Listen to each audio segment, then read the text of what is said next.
సిద్దిపేట జిల్లాలో బీఆర్ఎస్ మాజీ మంత్రి ఎమ్మెల్యే హరీష్ రావు పర్యటించారు. అనంతరం జిల్లాలో క్యాంపు కార్యాలయంలో నిర్వహించిన కాంగ్రెస్ బాకీ కార్డు విడుదల కార్యక్రమంలో పాల్గొన్నారు. స్థానిక నేతలకు ప్రజలకు దసరా పండుగ శుభాకాంక్షలు తెలిపారు.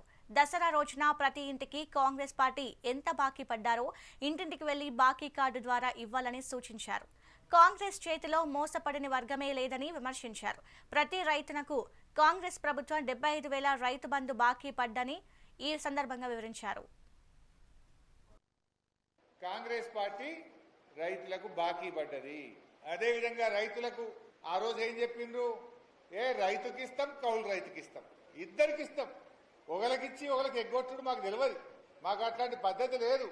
రైతుకే ఇస్తాం 15,000, కౌలు రైతుకు కూడా 15,000 ఇస్తా అన్నాడు. ఒక్క రూపాయన్న కౌలు రైతుకి ఇచ్చిండ్రా? మీకు ఆ వీడియోలు కూడా పంపుతా.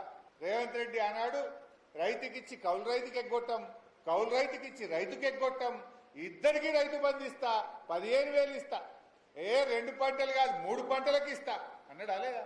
2 లేదు 3 లేదు, మొదటికే మోసం పెట్టిండు. కరోనా వచ్చినా మన కేసీఆర్ గారు ఎమ్మెల్యేల మంత్రుల జీతాలు బంధు పెట్టిండు తప్ప రైతు బంధు పెట్టలే కేసీఆర్. కానీ రేవంత్ రెడ్డి పోయిన వానకాలం ఎగ్గొట్టిండు, యాసంగిల 3 ఎకరాలకే ఇచ్చిండు, ఇప్పుడు కూడా 12,000 ఇచ్చిండు. దీన్ని దృష్టిలో పెట్టుకోవాలి. అన్ని అబద్ధాలే. అప్పుడు ఏమన్నారు, పెద్దోళ్ళకి ఇచ్చిండు కేసీఆర్ అన్నాడు. మరి ఇప్పుడు రేవంత్ రెడ్డి ఏం చేసిండు? అందరికి ఇచ్చిండు ఆయన కూడా. అంటే మన రాష్ట్రంలో సీలింగ్ ఉంటుంది రైతులకు, 54 ఎకరాల కంటే ఎక్కువ ఎవరికి ఉండదు. 25 ఎకరాల మీద ఎంతమంది ఉన్నారా అని తీస్తే 3%, 3 కాదు 0.3%. 10 ఎకరాల మీద ఎందరు ఉన్నారా అని తీస్తే 3%. అంటే 97% మంది రైతులు 10 లోపల ఉన్నారు. మరి ఎవడు పెద్ద ఉన్నాడు? అప్పుడేమో బదనాం చేసింది. వాళ్ళకు కూడా అర్థమైంది. కుర్చీలో కూర్చుంటే కేసీఆర్దే కరెక్ట్ అన్నారు, మళ్ళీ గదే పద్ధతి పాటించింది. అంటే ఇలా ఆ రోజు పెన్షన్ 200 ఉన్న పెన్షన్ మన కేసీఆర్ 2,000 చేసిండా లేదా? అంటే 10 అంతలు. మొదలేమో 5 అంతలు, 200, 1000 అయింది. మళ్ళీ గెలిస్తే 1000, 2,000 అయింది. ఈ రకంగా 10 అంతలు పెన్షన్ పెంచింది మన బీఆర్ఎస్. వీళ్ళు 2,000, 4,000 చేస్తామన్నారు. ఇవాళ వరకు లేదు. ఆ రోజు చెప్పింది ఏంది?